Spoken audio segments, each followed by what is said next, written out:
धर्मी का यहोवा, धर्मी का यहोवा कभी भूखा रहने नहीं देता।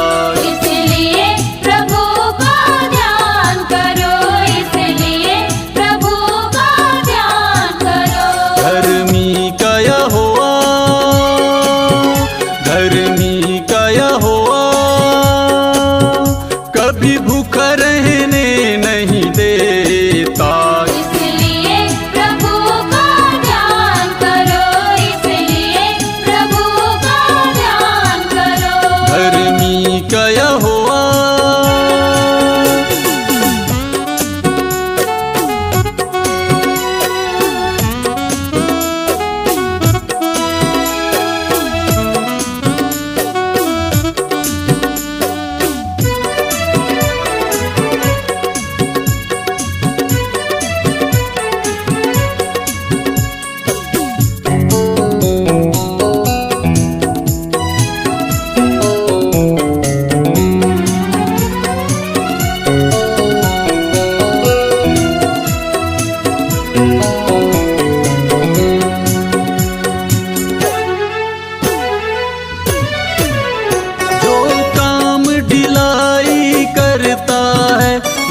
निर्धन तो हो जाता है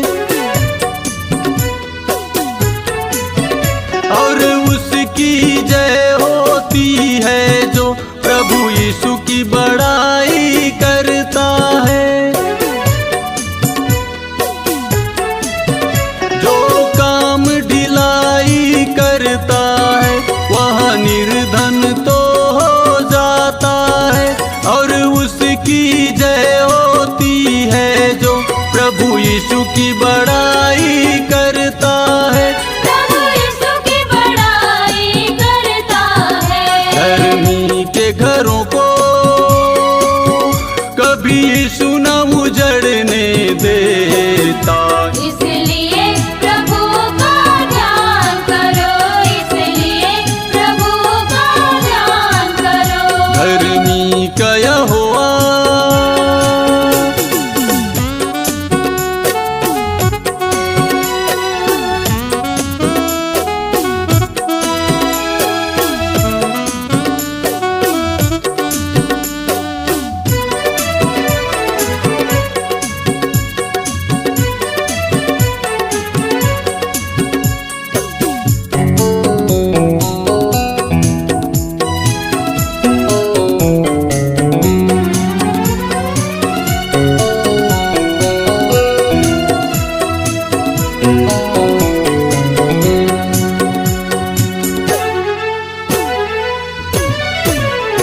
धर्मी का वचन तो सोना है, धर्मी का वचन तो चांदी है।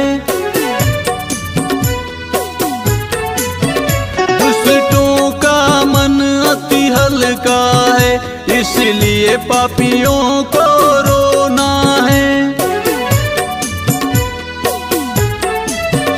धर्मी का वचन तो सोना है, धर्मी का वचन तो चांदी है।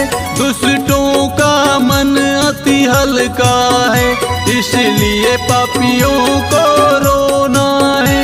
इसलिए पापियों को रोना है।